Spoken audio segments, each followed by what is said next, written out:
เวลาที่เราจะต้องใช้วิเคราะห์สิ่งที่เกี่ยวข้องข้อมูลหรือว่าสื่อต่างๆที่เราต้องไปใช้บางทีเราเตรียมสไลด์อย่างนี้แต่พอไปถึงไม่มีโปรเจคเตอร์ไม่มีสื่อไม่มีช่วยอะไรต่างๆเราต้องมีการวางแผนการเตรียมนะหรือว่าการวางแผนนำเสนอก็วางเขาโครงเรื่องกำหนดวิธีการเขียนแผนการนำเสนอนะคะเตรียมบทนำเสนอและเตรียมเนื้อหาเตรียมสื่อประวัติเตรียมตัวแล้วก็เตรียมใจนะคะแต่นั้นนำเสนอก็พูดใช้สื่อตอบคำถามแล้วก็ประเมินผลเพราะว่าคนแรกเขาต้องเรียกแขกนะคือเป็นคนเรียกแขกเป็นคนที่แบบดูแล้วแบบเอนเตอร์เทนได้ไนซ์เป็นคนที่คือเวลาเราไปบรรยายเนี่ยเราพยายามเอาคนที่เก่งที่สุดไปที่หนึ่งเพราะว่าถ้าคนที่หนึ่งดึงดูดปุ๊บเขาอยากฟังต่อแต่ถ้าคนที่หนึ่งไม่ดึงดูดคนไม่รู้แล้วนะคนที่สองที่สามจะพูดเก่งหรือเปล่าแต่ว่าไม่อยากฟังต่อถ้าเป็นคนสอนที่คนได้เกินร้อยก็ต้องเตรียมตัวต้องฝึกเยอะแต่ในที่แบบไม่ใช่ว่าพวกเราที่มาเรียนเพื่อนฝึกฝนมาฝึกซ้อมนะคะอย่างบ้านจริงของอาจารย์จึงไม่ใช่ beginner จึงเป็น intermediate ที่จะต้องขึ้นไปสู่ advanced นะคะเพราะฉะนั้นเราต้องรู้ว่า key concept ของเราคืออะไรโน้มน้าวหรือว่าชักชวนแล้วก็ทำให้ผู้ฟังอยากที่จะฟังต่อนะการเริ่มต้นที่ดีนะคะเราจะบอกว่าขอบคุณที่มาฟังอันนี้ก็บอกว่าอันนี้พวกคุณไม่เสียเวลาแน่นอนนะนี่คือการบทเรียนที่จะเกี่ยวชีวิตดูนะชีวิตโหไม่ฟังเยอะเลยแต่ถ้ามันไม่เปลี่ยนเลยได้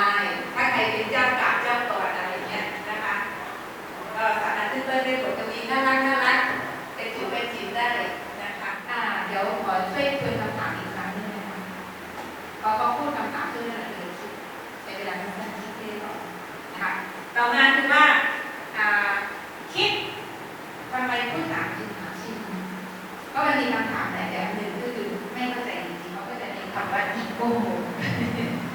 อีโก้ค่อนข้างสูง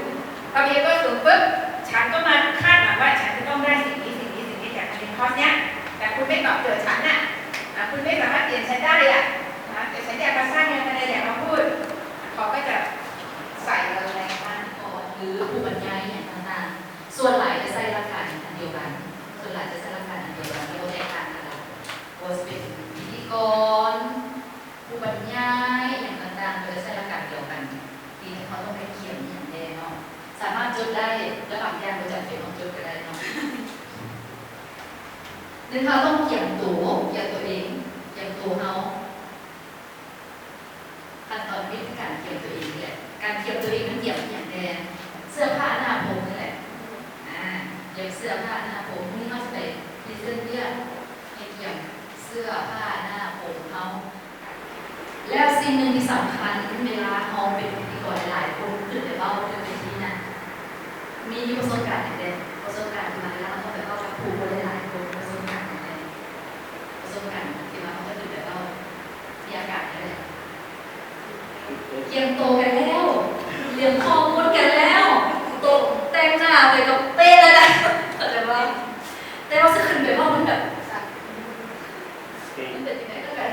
เพื่อนอย่างเดียวว่าเขาเป็นคนที่อายเรียนมาบอกเขาเป็นคนที่ว่าที่ไหนเราจะดูว่าเราให้ความหมายเลยก็เลยนำเข้าตัวเองมาพูดถึงอะไรเขาเป็นคนจะเป็นคนอะไรฉะนั้นแล้วสิ่งที่เราอยากว่าก็คือเพราะไม่อยากจะเกิดขึ้นเพราะไม่อยากจะเกิดขึ้นเสียงคอยเสียงเพลงไม้ก็ดังหรืออะไรก็แล้วแต่สิ่งนั้นที่เราจะต้องเป็นคือสติโอ้โหคือโอ้โห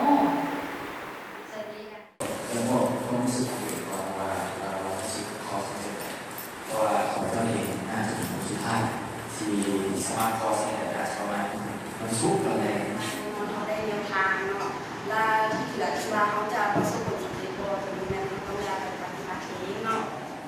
การเป็นพิธีกรหรือการเป็นผู้บรรยายที่ดีมันมีอย่างแน่แล้วเขาต้องเรียนเรื่องไหนเพื่อเป็นพิ